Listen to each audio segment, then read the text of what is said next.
From the Smith Center in Chapel Hill, this is TarHillIllustrated.com, and if you're watching on our YouTube channel, Tar Heel Illustrated, I'm THI staff writer Jacob Turner, and joining me like he always does following a Carolina football or basketball game, our very own publisher, Andrew Jones. And Andrew, we saw Carolina pick up the victory tonight over Northeastern, 82-62 on this court right there behind us.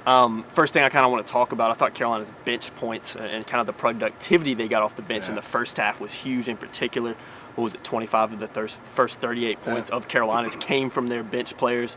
So I think Adrian Platek at one point in the first half had 9 points. Daron Sharp had some points as well. R.J. Davis pitched in. Walker Kessler hit a little bank three, which he was a little hesitant to he didn't call bank, let's just put it that way.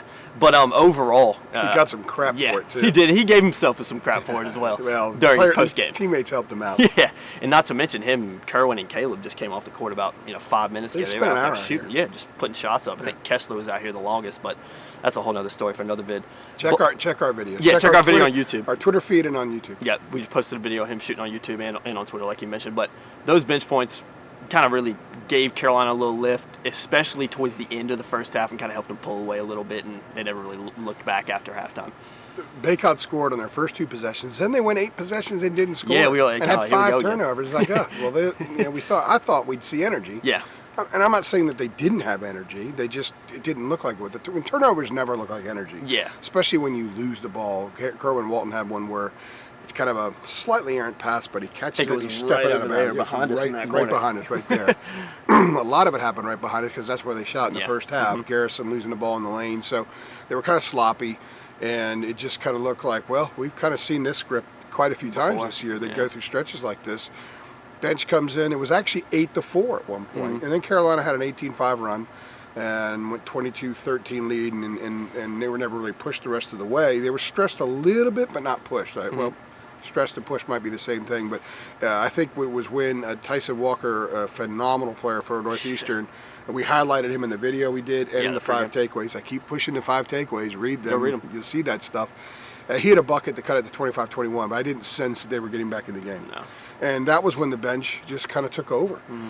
In fact, they scored 25 of the first 38, but after Baycott's 2 buckets, they scored 25 of the next 34. Platek had 9 in that stretch. Sharp had 9 in that stretch. In fact, the bench guys in the first half, they had 28 of the, or 28 of the, 25 of the 41 points, I think is what it was. But they only played 33 minutes combined. The starters had 67 minutes, and the bench guys were 9 for 14 in that stretch. They were 2 for 2 from 3, including Kessler's, and they were 5 for 5 from the free throw. And R.J. Davis hit 4 free throws, so they played well. They kind of got the team going. They needed a lift. They needed a little jolt, and those guys came in and gave it to them.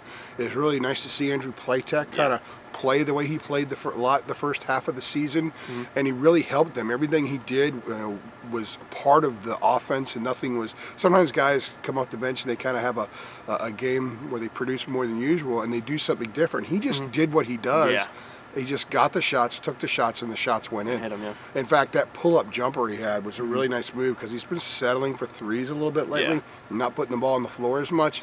In fact, I don't recall maybe one driving basket since a game winner at Miami. I was about to say. So it was nice to see him use the dribble, get a shot, and of course Sharp was really good. Sharp had a lot of energy. Yeah.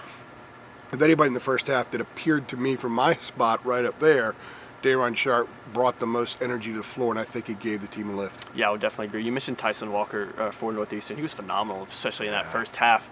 As a caveat to that, Carolina did a really good job in the second half and kind of late in the first half of limiting his touches, not letting him score the ball. And I think I tweeted in the first half as well, but I was like, it seems pretty, maybe it was at halftime, I was like, it seems pretty simple. If you stop him, you kind of stop this Northeastern team. We talked about, you mentioned in the video we did before this game a couple of days ago, we kind of highlighted that Caleb Love-Tyson Walker matchup, and we were kind of looking at halftime like, Walker's dominating right now. I mean, he was. Caleb Love wasn't doing much. Caleb Love had a little bit better of a second half, had 9 assists, which was a season high, but overall, Tyson Walker on fire in the first half, but Carolina did a phenomenal job in the last 33 minutes, especially of kind of limiting his touches and stopping him from putting the ball in the basket. Well, I guess when he hit that bucket to make it 25-21, he had 19 points. You're like, oh my God. And Northeastern had 21. I had to take a double. And they have 3 other guys that average in double figures. Yeah. So it's not a one-man show. No, definitely not. But it can be a one-man show in stretches. This guy is 3-time CAA Player of the Week. He ended up with 27. So if he'd gotten 3 more, it'd have been his third 30-point game in their last 4 Only games. a sophomore, too, which is Only a incredible, sophomore. He was a challenge for Caleb. Caleb struggled a little bit. Caleb actually turned into a game manager. We're not going to do a Caleb Love segment here, but he did turn into a game manager. But it was interesting watching. Some of us were talking up on Press Row about, okay, how many different guys has Carolina put on him? And they were only 14, 15 minutes into the game. He had Caleb, R.J. Davis, and then Leakey was on.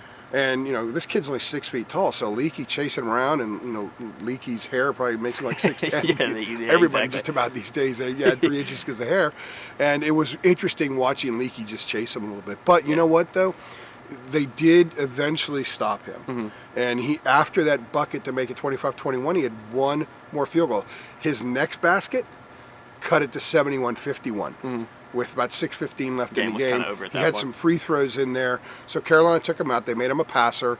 There was a stretch where Northeastern got some open threes, and he was finding guys in that right corner down there for a while in the second half. Other than that, they took him out of the game. If you could turn him into a free throw shooter and you cut out that drive and he's not hitting threes, well, Carolina pulled away and got the win. So as tough as it was, as much as they struggled early, they were really good once they figured out how to basically cut the head off the snake, and that's what they did. Yeah, he's incredibly efficient too. I think at one point in the first half he was like 8 for 9. Yeah, With well, 19 he finished points. 8 for 15. Yeah, So a guy that gets what the leading scorer goes the last 33 minutes with 1 field goal, and he still finishes 8 for 15. So he's a really good player. Yeah, definitely. I tweeted a few times. He was very impressive tonight to watch, especially in that first half. Kind of last thing I want to talk about, AJ. Roy kind of answered some questions about it in the post-game press conference and talked about it. I asked all the players about kind of a similar thing, but Carolina's just looking to play games at this point. It's been a very interesting 7 days, week and a half for Carolina since that Miami cancellation last week. 8 months. Yeah, 8 months. Yeah, good point. Good point. Going back to football stuff. Whatever this whole thing actually started. It's just one cycle made at this point. Yeah, but Roy kind of said it. I think he actually did say this. We're just looking to play games. They want to play home games. He's been really harping on the fact that I think he keeps bringing up some stat where 70% of teams in the country are winning their home games or something like that. He's playing their home games. Yeah, playing their home games. So he's harping on that a lot. I know Carolina hasn't had a lot this season, especially like I mentioned with a few of the cancellations that they have had over the last week and a half especially. But probably going to see more games like this scheduled with some of the things that are up right now. Obviously, the Boston College game next Tuesday was canceled. Louisville's currently in pause. Carolina's set to take them on Saturday. Don't really know how that's going to play out. I can't see it happening. I can't see it happening. And Roy may have had a Freudian slip tonight when he said we've now lost 4 home games. Kind of gave it away. Because the 3 would be Clemson, Virginia Tech, Miami. This tonight was sort of, okay, Miami's not happening. Yeah. And it looks like the other 2 are going. I still say March 3rd, Clemson can come here. And February 25th, Virginia Tech can come here. But Virginia Tech's going to have, and Clemson, they're going to have a whole boatload of games to make up. So, I mean, I'm sure that they don't want to prioritize coming here as one of the games they make up. So we may see more Northwestern-like games. Carolina was supposed to go to BC next Tuesday. And every time I fly up to Boston, and I get on an Uber and go from Logan Airport to BC around the campus area, you go right by Northeastern. Yeah, so might just fly up there and play these guys in a road game in their place. But they called it the Reggie Lewis Memorial Classic. Reggie Lewis, big-time player at Northeastern back in the 80s. The old guys will know who I'm talking about. The Boston Celtics fans are probably not happy with me for bringing that one up. But, this was good. They played a game. They had some good things that happened. Caleb Love managing the game, getting 9 assists. And he was looking for teammates. Yeah. He'd bring the ball up the court. He'd take it a little over to the left, take it a little right. He's looking for his teammates. He's looking to dump the ball into the post.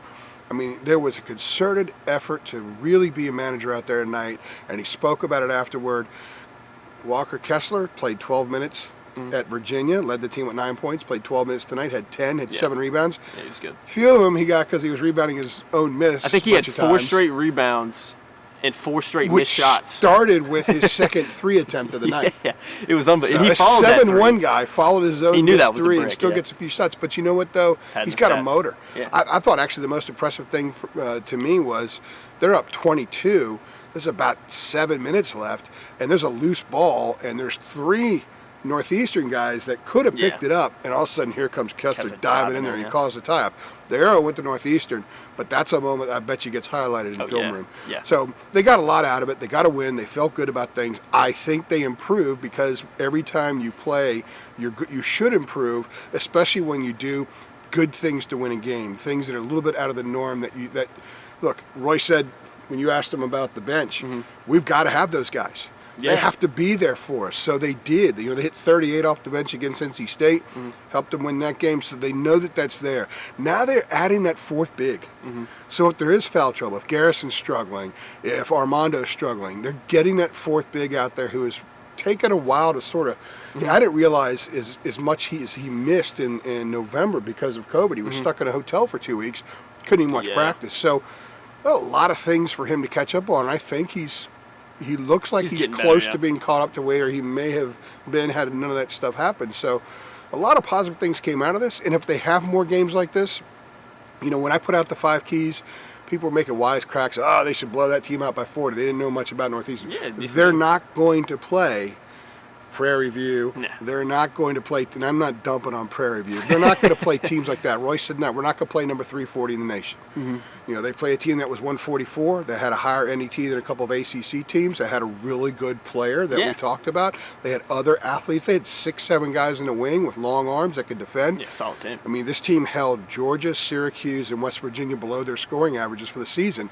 Carolina was 9 above its scoring average for the season. So this was a very positive game in a lot of ways for the Tar Heels. Yeah, exactly. And who knows what's going to happen for the rest of the season. But I guess we'll just wait and see, man. We might not be seeing the schedule that's laid out right now. We probably won't be. And by the way, it's a good thing I didn't get my Boston trip. Yeah, I told my wife a few days ago, I'm just going to wait. I didn't even think, with the COVID thing, I just figured they just might not even play again. Yeah, BC with all the stuff they got going on. Because that whole situation is such a mess there. They should just... Yeah, cut that off, Yeah, close the shop and start anew with a new coach whenever they make that hire. Exactly. But that's going to do it from us from the Smith Center in Chapel Hill. Carolina getting the win tonight over Northeastern, 82-62. As always, guys, subscribe to our channel if you've enjoyed the video. If you enjoyed the win tonight, give it a like, share it with your friends, and we'll see you guys in the next one. Thanks. Thanks.